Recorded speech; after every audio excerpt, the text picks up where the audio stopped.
Bom dia, professor. Bom dia, Eduardo, tudo bem? Tudo. Minha câmera acho que não apareceu aí, ou já apareceu, não sei.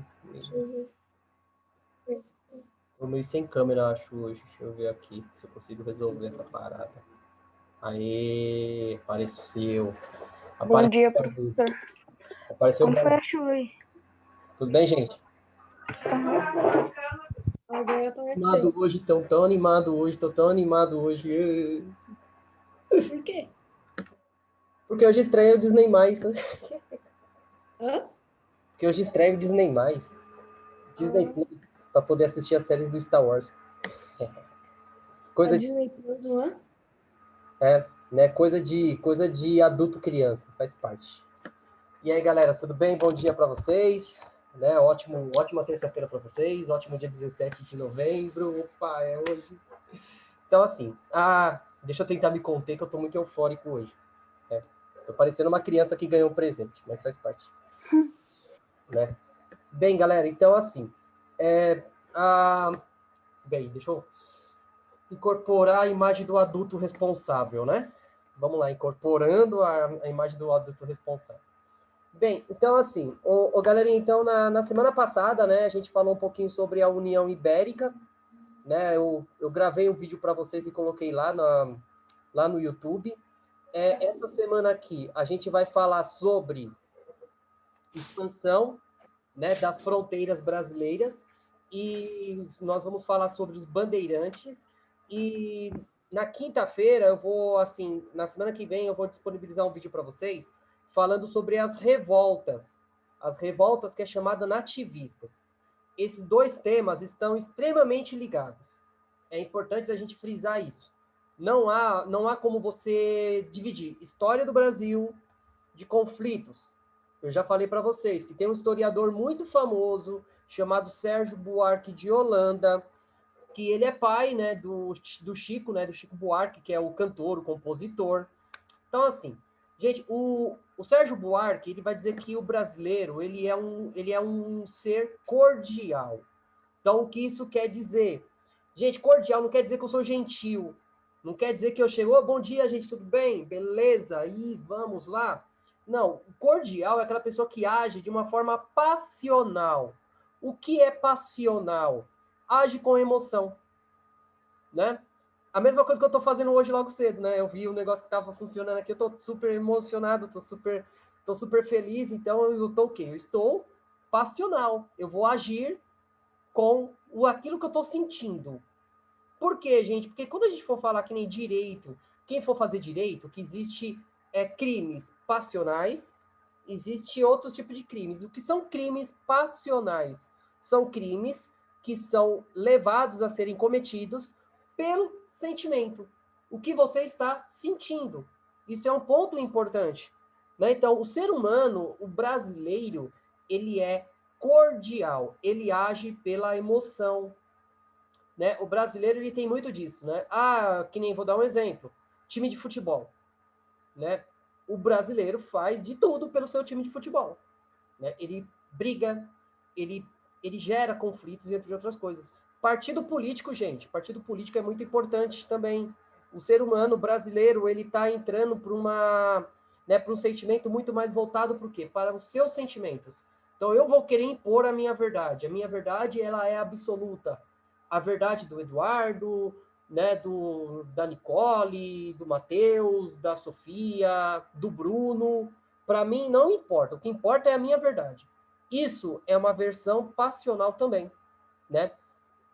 Aquilo que nós chamamos de fanatismo, né? Fanatismo, você ser fanático, tudo bem? Por que eu estou falando isso aqui para você antes de falar qualquer coisa? Galera, até o século XIX, até o governo do Dom Pedro II, o brasileiro não se reconhecia como brasileiro. O Brasil ele era um território extremamente fragmentado, né? Tanto é que até o século XVIII nós tínhamos dois Brasis. Nós tínhamos o Maranhão e nós tínhamos o Brasil, né? Dois territórios distintos, né? Duas administrações distintas. Só com e só com a União Ibérica, né, a União Ibérica que a gente já estudou, né, vai fazer com que o Brasil ele se unifique de uma forma não tão precisa, mas vai ser administrado por um governo, por uma cidade central, por uma capital chamada Salvador, né? Primeiro Salvador e depois, que nós vamos estudar na semana que vem, a descoberta do ouro em Minas Gerais vai fazer com que a capital seja transferida pela primeira vez. O Brasil ele já teve 3 capitais: Salvador, Rio de Janeiro, Brasília. Brasília, ela foi construída de 55 a 60. Então, Brasília não existia até 1955, não existia nada. Por que eu estou falando isso aí para vocês, gente? O Brasil ele se desenvolveu primeiramente no litoral. Toda a extensão do litoral o Brasil se desenvolveu. E depois, com os movimentos, do caso aí, dos bandeirantes, que o Brasil vai começar a se desenvolver ao interior, de uma forma lenta e gradual, né? Sempre levando em consideração isso. No Brasil, tudo é muito lento, tudo é muito devagar, né? Tudo muito complexo, é tudo muito assim. Mas uma coisa que eu quero que vocês entendam, a história ela não é uma ciência neutra. Eu já falei isso aqui para vocês algumas vezes, vou voltar a repetir. A única coisa que tem de neutralidade, né, que é neutro na sociedade humana é shampoo e detergente. O resto, tudo tem posicionamento, tem cheiro, tem gosto, tem sabor. Então, a história também. A história ela pode ser amarga para alguns, mas pode ser doce para outros. Pode ser amargo para quem não é representado, para quem não tem representatividade, mas ela é doce para aqueles que são representados, né? Porque essa semana nós comemoramos o Dia da Consciência Negra. É para exaltar a imagem do zumbi? Não, não é para exaltar a imagem do zumbi. É para dizer o seguinte, que o negro ele precisa ser representado. Ele precisa ter o seu lugar na história garantido. Ele precisa ser tratado como igual, coisa que nós vamos ver que não foi bem assim, né? A história do Brasil ela é cheia de entrelinhas, né? Tanto é, uma coisa que eu vou falar aqui para vocês, os bandeirantes que nós vamos falar hoje, eles não eram considerados heróis até o século XIX. No século XIX, o Dom Pedro II, ele vai fundar o Instituto Brasileiro de Geografia e História. Né? O Dom Pedro II, diferentemente do seu pai, que nós vamos ver o ano que vem, mas é sempre bom a gente ressaltar, os historiadores dizem que o Dom Pedro I, ele lidava melhor com cavalos do que com pessoas. Isso é um ponto importante que nós devemos levar em consideração. Né? Também é lógico, né? Sempre ressaltando algumas coisas. Mas assim, o Dom Pedro II, como ele foi educado pelo José Bonifácio, ele teve exemplo da sua mãe, que foi a Leopoldina, que era uma mulher muito à frente do seu tempo. Então, a Leopoldina, mais o José Bonifácio e outros intelectuais, vai fazer com que o Dom Pedro II ele tente resgatar a imagem do que é ser um brasileiro, construir aquilo que nós chamamos de identidade, né? Identidade nacional. E uma dessas identidades nacionais é o bandeirante, né? O bandeirante, o herói português que desbravou o Brasil, que entrou para o interior do Brasil, que lutou contra as tribos indígenas, que foi contra tudo e todos. Gente, vamos por partes. Né? Vamos que nem o fatiador de mortadela. Vamos por fatias. Né? Vamos devagar, aos poucos, que nós chegamos lá. Bem, então aquilo que eu estava falando para vocês, vou compartilhar aqui o material de vocês para a gente poder saber daquilo que nós estamos falando. Porque essa introdução é bom a gente fazer, porque é o seguinte, eu só fui ver isso na faculdade. Lembrando para vocês aqui, gente, eu tento fazer uma aula onde eu apresente tudo, ou o máximo que eu posso. Tanto é que quando eu for falar das revoltas nativistas, no livro de vocês tem 4 revoltas. No caso, a revolta dos Beekmans, a guerra dos Mascates, nós teremos a guerra dos Eboabas e a revolta Felipe Souza. Então, nós temos 4 revoltas. Na verdade, foram 9.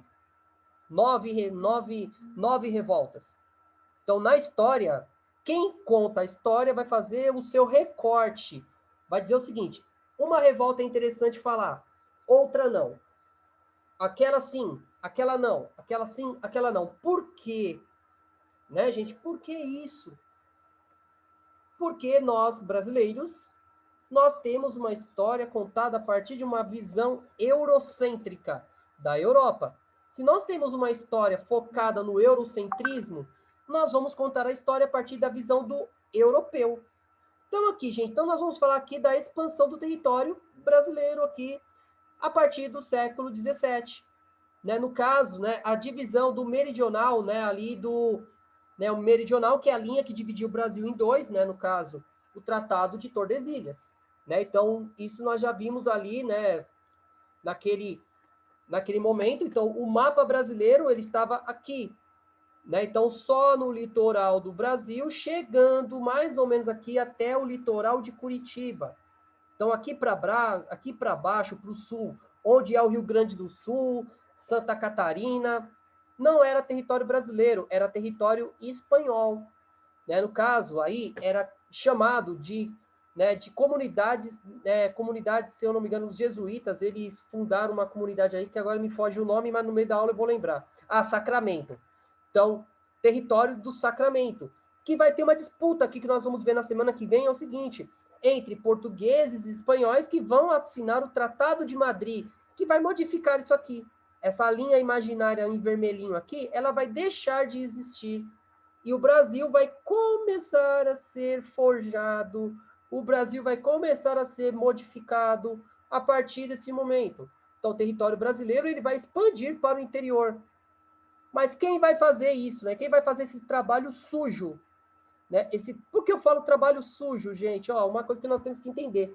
O europeu, ele não tinha a menor intenção de entrar para o interior. O europeu não tinha conhecimento do que tinha aqui dentro desse território tão grande chamado Brasil, né? América do Sul. Né? Então, no caso, o europeu ele não estava preocupado em colonizar, em explorar esse território. Ele queria fazer o quê? Ele queria ter lucro com o menor esforço possível. Né? Lembrando, o Brasil, diferentemente dos Estados Unidos, o Brasil foi uma colônia de exploração. O Brasil não foi uma colônia de povoamento. Os ingleses estavam fugindo de uma guerra religiosa. Os portugueses não. Os portugueses estavam vindo para o Brasil para explorar o território. Ponto. Né? Ponto, vírgula, travessão, como já diria minhas professoras de português lá atrás, na década de 90. Bem? Então, vamos lá. Bem, gente, então, a entrada do interior, ela só foi possível por conta da União Ibérica. Então, a União Ibérica, ela vai favorecer a flexibilização entre colonos espanhóis e colonos portugueses. Então, essa fronteira do Tratado de Tordesilhas, ele vai ser, aos poucos, né, como eu posso dizer, burlado, né, vai ser transgredido. Então, ele vai ser alterado, né, vai ser modificado. Então, a América do Sul, a América Portuguesa e a América Espanhola, ela vai começar a se tornar uma mistura, uma sopa de etnias, né? No caso, português, espanhol, índio, negro, alemão. Porque quando eu falo em revolta dos Beekmans, quem eram os Beekmans? Eram 2 irmãos de origem prussiana, porque não tinha a Alemanha até então, a Alemanha como país unificado. Eles só vão se unificar na metade do século XIX, então em 1800. Então, o país Alemanha, ele é mais jovem do que o Brasil, né? Porque o Brasil ele se tornou independente em 1822. A Alemanha, se eu não me engano, porque data às vezes me foge um pouco da cabeça, mas assim, a Alemanha ela foi unificada na segunda metade do século XIX pelo von Max Bismarck. Né? Então, o Bismarck ele vai conseguir unificar todos os territórios de língua germânica, né? Todas as cidades-estados, reinos, ducados, repúblicas, cidades-estados. Então, ele vai conseguir unificar. Só para você ter uma noção, já tinha alemão aqui no Brasil durante a colonização do nosso território. Né? Por quê? Por que tinha essas pessoas aqui? Porque o português, a elite portuguesa que tinha dinheiro, não tinha interesse de colocar o pezinho aqui no Brasil. Né? Tanto é que em 1808, quando é o ponto final da nossa colonização, que quando a família real portuguesa ela é obrigada a vir para o Brasil, a rainha, a esposa, né, do Dom João VI, ela achou essa ideia horrível, horrível, né? Tudo bem, então vamos lá, vamos voltar ao que importa. Bem, então, os bandeirantes. Quem eram essas figuras? Bem, a primeira coisa que nós devemos levar em consideração é o seguinte. Os holandeses foram expulsos de Pernambuco. A economia brasileira vai entrar em declínio, crise. Não tinha como manter o território. Então, assim, o principal território que vai sofrer mais com a crise do açúcar é São Vicente. São Vicente é a capitania hereditária que hoje nós chamamos de São Paulo. Né? São Paulo, né? A grande cidade, o grande estado de São Paulo. Então, a província ali, no caso, a capitania de São Vicente, ela vai sofrer com a crise do açúcar. Então, ela vai se tornar muito pobre. Pobre, pobre de marré, marré messi. Literalmente. Gente, então é o seguinte. Os bandeirantes, que eram aqueles que fundaram, né, no caso, os jesuítas, vão entrar no litoral de São Paulo e vai fundar a cidade de São Paulo, ou a cidade de Piratini de São Paulo. Né? Então, ali vai ser um interposto. Só que ali é uma sopa de etnias. Nós temos também europeus, nós temos índios, e dessa relação vai surgir um ser, um mestiço, que não é nem índio, não é nem português. Ele não se identifica como índio e ele não se identifica como português. Na história da antropologia, lógico, vocês devem estar falando, pô, professor, você vai falar de antropologia para mim que eu estou no 7º ano? Sim, eu vou falar. Gente, antropologia, que é o estudo das relações entre comunidades humanas, povos, gente, se relacionam. Então, com a relação do índio com o europeu, vai dar um mestiço. Esse mestiço, ele não era aceito pelos índios e ele não era aceito pelo europeu. Esse cara, esse novo ser, ele vai se tornar um ser extremamente violento. Ele vai se tornar um ser que ele vai trabalhar para o europeu, para conseguir o reconhecimento do europeu, e vai começar a perseguir o índio. Aí que surge o nomezinho que muita gente contesta hoje, que é o Capitão do Mato. Né? O Capitão do Mato era aquele mestiço que não era aceito pelo índio e não era aceito pelo europeu. Depois, o Capitão do Mato vai se tornar o quê?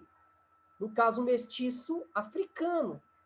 Né? Quando o europeu e o africano eles se relacionam, vão surgir outros mestiços. E o povo brasileiro vai começar a se forjar desse bando de mestiços que vão começar a surgir. Né? Então, tanto é que aquela história do bandeirante com chapéuzão, calça, blusa, não, eles não existiam. Né? O europeu, ele, assim, o bandeirante, ele andava descalço, ele falava o guarani, ele não falava o português, ele falava o guarani, ele falava o espanhol. Né? Tem alguns relatos que dizem que os bandeirantes, eles eram, assim, tem historiadores lá na Europa que chamavam, né, os bandeirantes de piratas do sertão. Como assim piratas do sertão? Eles entravam para o interior para combater as missões jesuítas, e capturar índios para se tornar escravos. Isso que vai funcionar, né? Então, assim, vamos dar nome aos bois. Então, no caso aí, os bandeirantes, né? A entrada dos bandeirantes, no caso aqui, ele vai começar nessas areazinhas aqui em cor de rosa, né? Então, São Paulo, São Vicente, Rio de Janeiro, né? Santa Cruz. Então, eles vão entrar para o interior, né? Então, qual era a missão deles aí? Né? Buscar mercadorias que pudessem ser comercializadas. Isso é um ponto X da questão. Comércio. Eu preciso recursos. Eu preciso de dinheiro. Eu preciso, né, me sustentar. Como é que eu vou fazer isso? Primeiro, o açúcar em Pernambuco, ladeira abaixo. O açúcar em São Vicente, acabou. Morreu. Literalmente, morreu. Morreu. Né? Até aí, zero.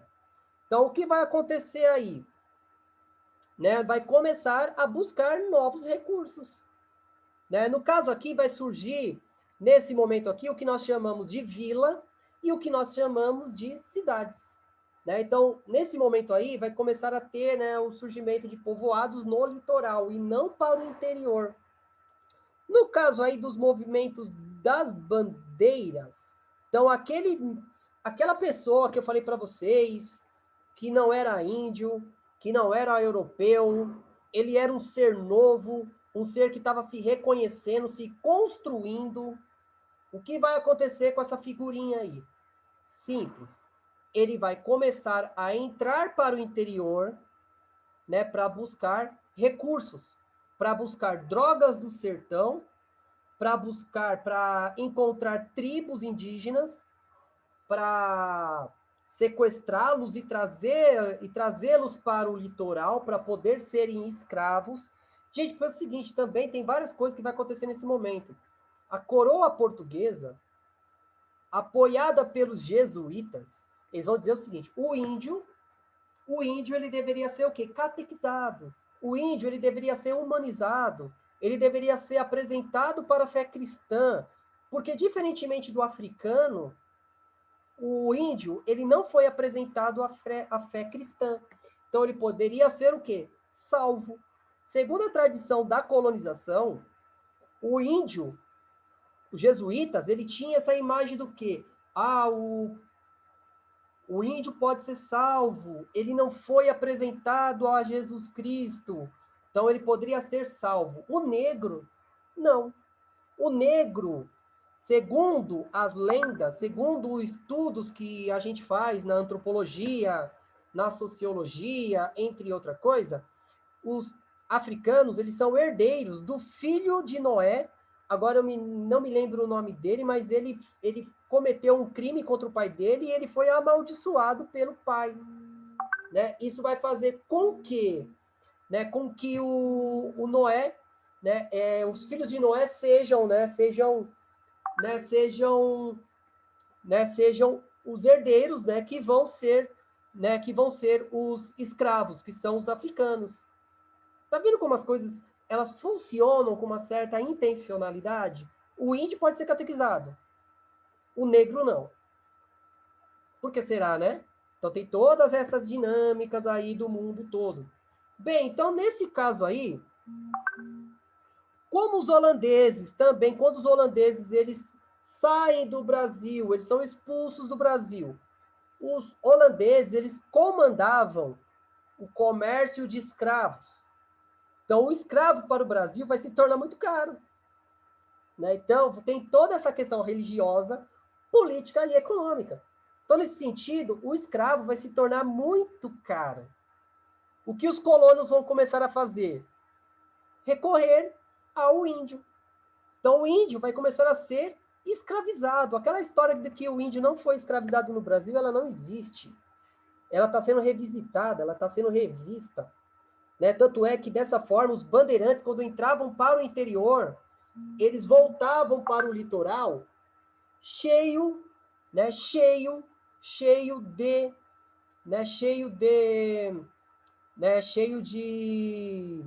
eles vinham junto com um monte de índios para serem escravizados. Então, tem todos esses contextos aí que nós devemos levar em consideração, né? Então, e uma outra coisa aqui também, gente, né? No caso, né, os bandeirantes, quando eles vão para o interior, eles também vão usar uma tática indígena, que é o quê? As monções. O que são as monções? Né? O que são as monções? Ir pelos rios, usar os rios como estrada. O rio Tietê é um exemplo.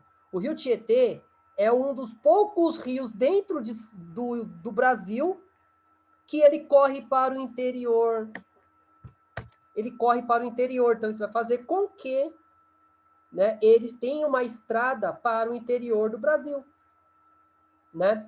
No caso, nós temos alguns movimentos das bandeiras. O da caça do índio, eu já falei para vocês, que é importante a gente visar isso. Né? Então, eles entravam para o interior para conseguir escravos. Isso é uma questão importante. Invadir as missões no sul, no centro-oeste. Então, eles vão entrar pelo interior. Um dos mais importantes aí vai ganhar o nome de Antônio Raposo Tavares. Olha o nomezinho da estrada aí, gente. Raposo Tavares. É o caminho que o Raposo Tavares fazia para entrar para o interior. Tá dando para entender como as coisas funcionam? Então, nesse sentido aí... Sim, professor. Então, Sim. só para vocês terem uma noção. Então, eles vão invadir essas missões, vão saquear e vão sequestrar a população. Eles vão sequestrar a população indígena, né, para serem escravos no litoral. Bem isso aí mesmo. Então, no caso aqui, nós temos essa imagem que foi pintada pelo artista francês chamado Debré, né? Esse quadro foi pintado durante o primeiro reinado, né? Então, durante o governo do Dom Pedro I. Então, para vocês terem uma noção aqui, né? Ó, sempre, olha como o bandeirante está sendo retratado. Descalços, né? Descalços, maltrapilhos. O que eles faziam no interior? Aqui, ó, buscar os índios para se tornar escravos. Né? Tanto é que quando a gente for falar da Guerra dos Emboabas, o que quer dizer Emboaba? Emboaba é um nome indígena que quer dizer o seguinte, pés plumados. Então, aqueles que usavam sapatos vão ser chamados de emboabas. Né? Então, aqueles que vinham da Europa, que vinham com sapatos, eram os emboabas. Tá vendo como as coisas da história ela é bem interessante quando a gente trabalha toda a raiz? Né? E hoje eu estou bem empolgado, então hoje eu estou feliz, então consigo fazer uma coisa bem legal. Então aqui, gente, ó, uma outra coisa aqui também importante. Aqui, ó, olha a figura idealizada do bandeirante.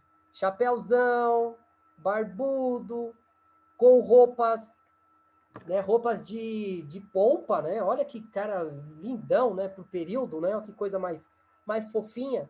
Olha aqui como é que eram os bandeirantes, na verdade. Então, galerinha, a história é isso aí, é desmistificando as coisas.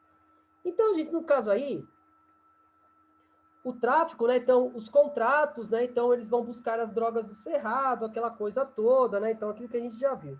Bem, uma outra coisa também que eles vão fazer, eles vão começar a combater os quilombos, né?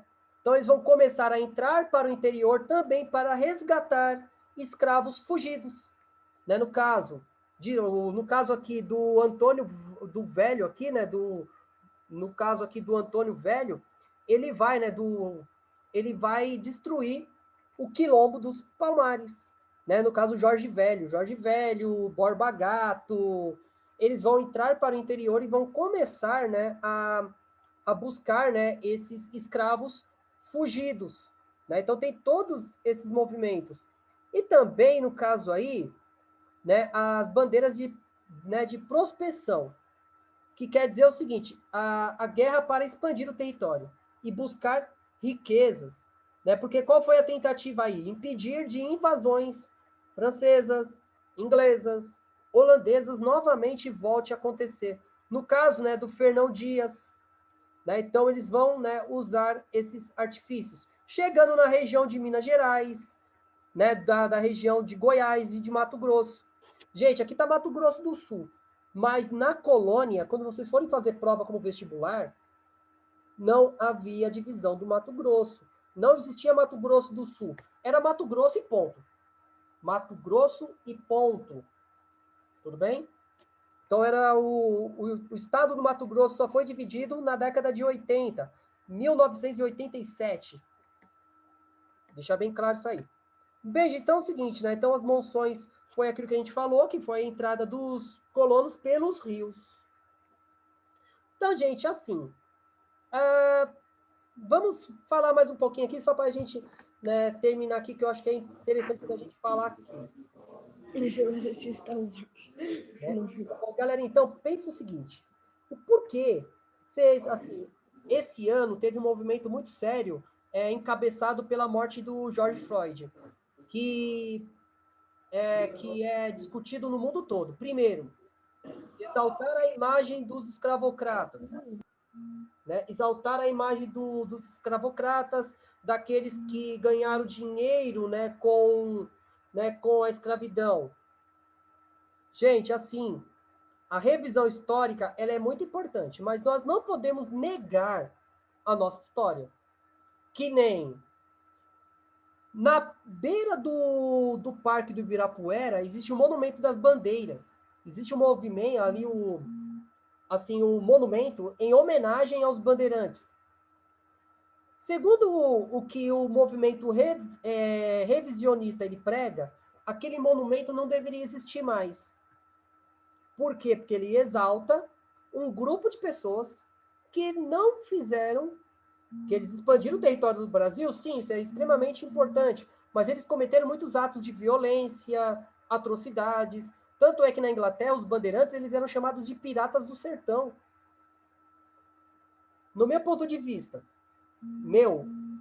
como historiador, pesquisador, como uma pessoa que adora discutir sobre isso, o monumento ele é muito importante para nós lembrarmos. Lembrar do quê? Exaltar o Borba Gato, o Anchieta, como heróis? Não, como personagens históricos. Porque toda vez que eu olho aquilo, eu lembro o seguinte: nós devemos lutar pela igualdade daqueles que não têm a mesma oportunidade do que nós. Quando eu vejo um monumento exaltando personagens históricos, eu tenho que entender quem são aquelas pessoas, o que eles fizeram, para depois eu pensar em julgá-los. Porque é muito fácil eu julgar o Borba Gato hoje. É muito fácil, é muito cômodo. Eu tenho luz elétrica, eu tenho água, eu tenho comida. Imagina no século XVI, o Borba Gato vivendo na floresta, podendo ser atacado pelos índios a todo momento. Gente, porque é o seguinte, o índio também atacava o europeu.